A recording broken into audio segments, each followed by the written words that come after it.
cleaning up your karmas. Ralph Waldo Emerson said, "Each man takes care that his neighbor shall not cheat him. But a day comes when he begins to care that he does not cheat his neighbor. Then all goes well. He has changed his market cart into a chariot of the sun." One way to act without creating karma is to act without any attachment to the good or bad fruits of your actions.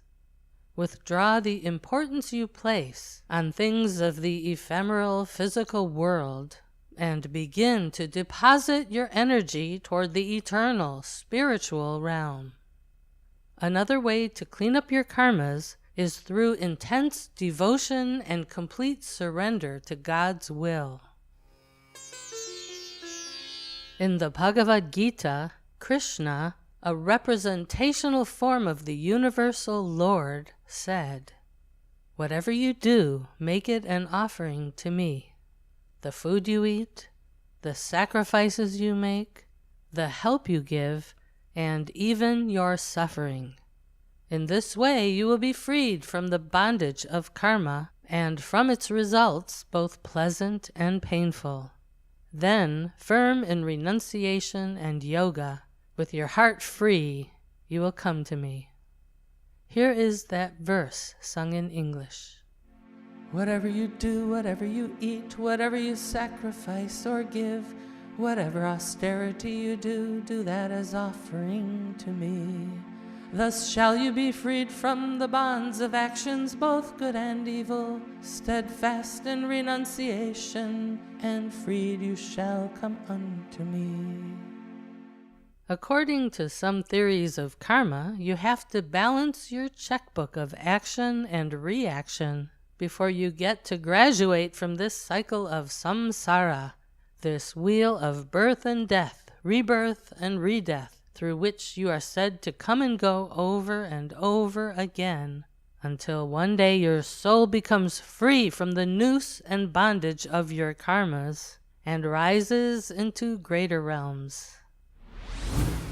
Analogies of what clearing karmas is like. Here are some metaphors to help you understand how to become free from the burdensome weight of karmas. Burning karmas is like burning fat.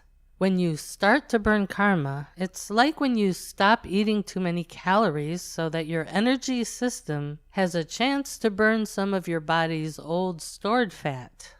When your karma furnace isn't being constantly stuffed with countless actions and, more importantly, constant interpretations of actions, for example, "I did this great thing, I shouldn't have said that," and so on, then the karmic furnace has a chance to begin to burn the stored karmas that hold you down just as surely as excess fat does.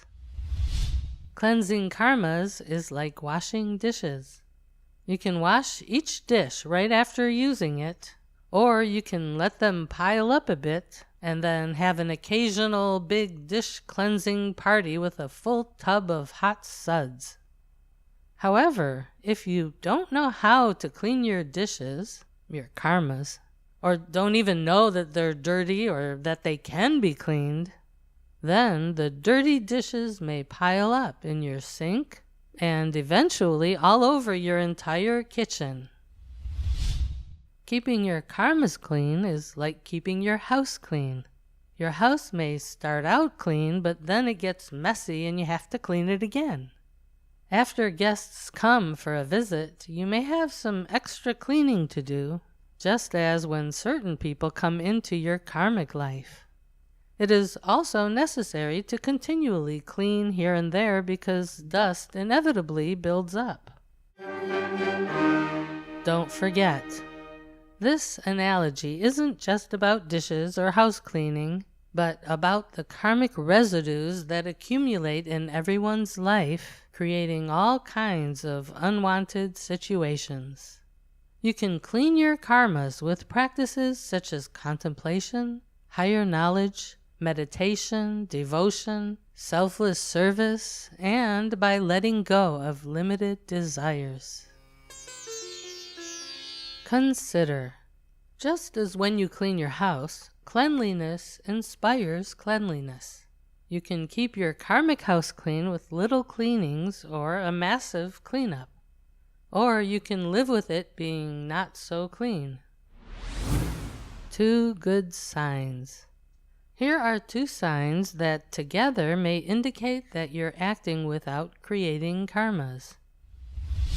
1. Your actions bear greater fruit, better results. 2. You don't care so much about the fruits anymore. Ramana Maharshi, a great sage from India, said, "If the fruits of action do not affect the person, he is free from action."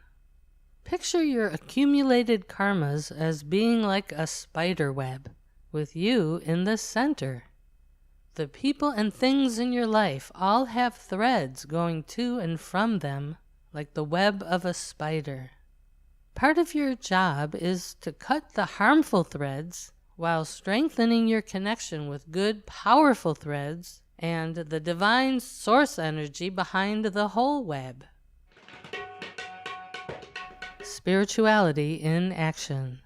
Here's an inner process that can help clear your web of karmas from within, without your having to take any actions outwardly. 1. Think of a person who creates obstacles in your life. It can be someone you're not speaking to, or someone you love, or both. Bring up all the feelings you have toward this person, and evoke memories of things they may have said or done that hurt or upset you. 2. Cut the subtle, unhealthy karmic threads going from you to that person using your mind and intention. Depending on your preferences and circumstances, you can even shout, inside or outwardly. Cut the karmas. Take back your energy like tendrils coming back into yourself. I take back my energy. I cut these karmas.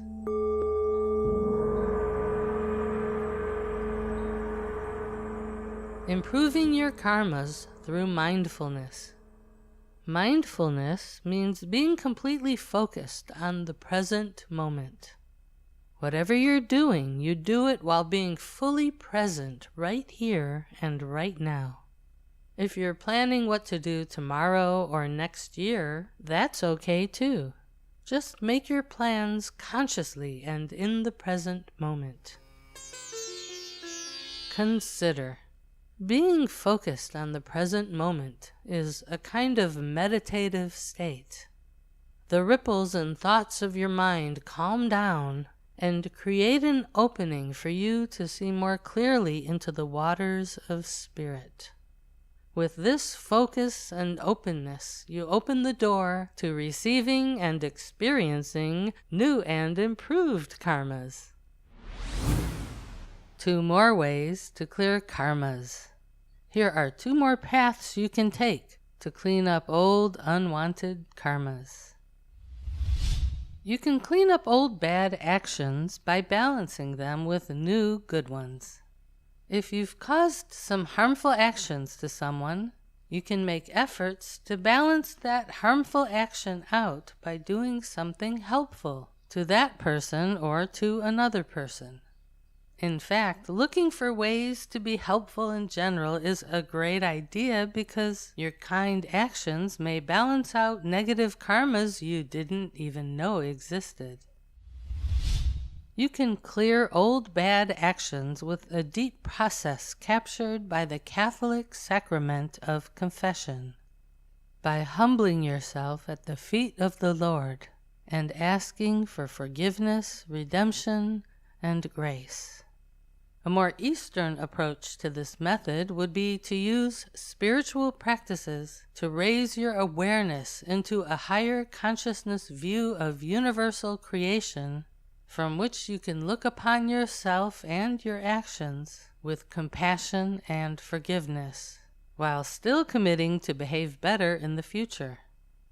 Here's a formula for bringing more positive karmas to all your actions. 1. Before you do something, stop and feel the energies of the moment. Become focused on the present moment as you approach the threshold of beginning an action. 2. Invoke positive energies in yourself and the action. You can add your own touches to this practice, such as speaking a devotional phrase or using a ritual to solidify your positive intention. 3.